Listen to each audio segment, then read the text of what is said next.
News network को like करें, subscribe करें और बेल आइकन दबाना ना भूलें। मुमरा बाईपास पर एक बार फिर हुए खतरनाक जानलेवा गड्ढों की हालत देखते हुए फौरन बाईपास को एक तरफ की यातायात के लिए किया गया बंद। हाउसिंग मिनिस्टर स्थानीय के एमएलए जितेंद्र आव्हाड ने किया दौरा।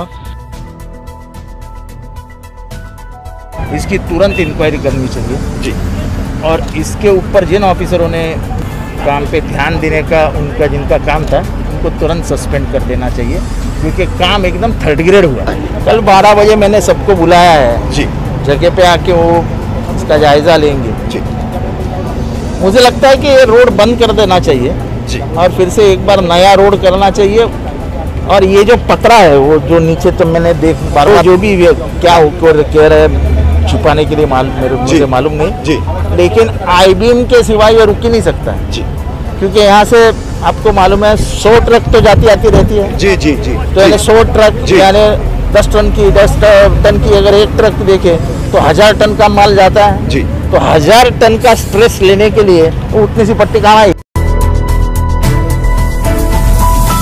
मुमरा के शिलफाटा पर दारुल उलूम मखदूम सिमनानी में आज ऑल इंडिया तबलीगी सीरत की जानिब से कोकन के सैलाब मुतासरीन व महलूकीन के लिए दुआए मग़फ़िरत व बाज़ आबादकारी के लिए उलमा इकराम व तलबा ने की दुआ और कुरान ख़ानी। आज दारुल उलूम मखदूम सिमनानी में कोकन और जो भी सैलाब मुतासरीन हैं उनके लिए दुआए मग़फ़िरत और दुआए बाज़ आबादकारी के लिए यहाँ पर अल्हम्दुलिल्लाह उलमा इकराम को जमा करके एक बेहतरीन तरीके से कुरान ख़ानी और दुआ का एहतमाम किया गया। तंजीम ऑल इंडिया तबलीगी सीरत की तरफ से वहाँ के मुतासरीन के लिए हम अपने हैसियत के मुताबिक इमदाद इंशाअल्लाह करेंगे।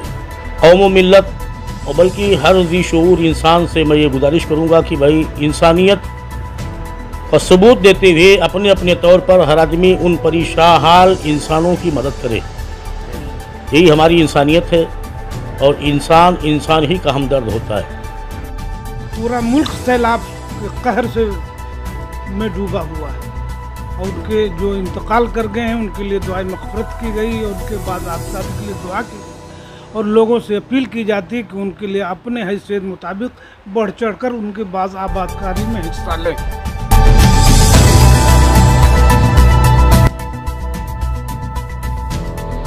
थाने की तमाम सुन्नी इदारे, मसाजिद, दरगाहें की मुश्तरका कमेटी सुन्नी इत्तेहाद कमेटी के जानिब से कोकन के सैलाब मुतासरा इलाकों में रिलीफ भेजने का सिलसिला मुसलसल जारी है। पहली खेप में दवाएं और ज़रूरी अशिया के बाद अब दूसरी खेप में भरपूर राशन, चाय पत्ती, मसाले और दीगर अशिया भेज दी गई है, जबकि तीसरी खेप कोकन के लिए थाना राबोड़ी से इतवार को होगी रवाना।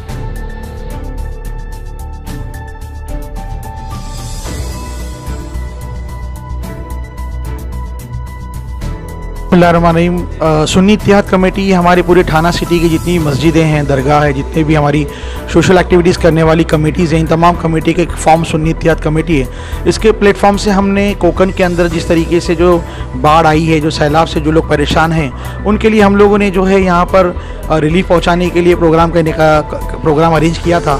और हमने हमारे सेकेंड फेज़, इससे पहले हमने फर्स्ट फेज़ के अंदर जो उनकी इसेंशियल चीज़ें थी उनको रवाना किया था। ये हमारा सेकंड फेज़ है जिसके ज़रिए हम लोग खाने के जितना भी आइटम्स वगैरह है और जो मेडिसिन वगैरह उनको लगने वाली है वो हम लोग यहाँ से भेज रहे हैं। और हमारा थर्ड फेज़ जो है वो सांगली और कोल्हापुर, सतारा की तरफ जो पानी भरा है उनकी मदद के लिए इंशाल्लाह संडे तक के हमारा थर्ड फेज़ जो है वो रवाना होने वाला है।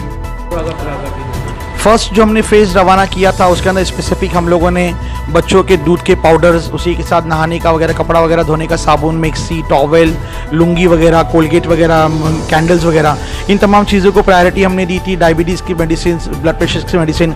सेकेंड फेज़ में हम लोगों ने खाने के ऊपर ज़्यादा, फूड्स के ऊपर ज़्यादा, बेकरी आइटम्स और जो इसेंशियल फूड्स है, चावल, दाल, आटा, तेल वगैरह, इसके ऊपर ज़्यादा हम लोगों ने फोकस किया है।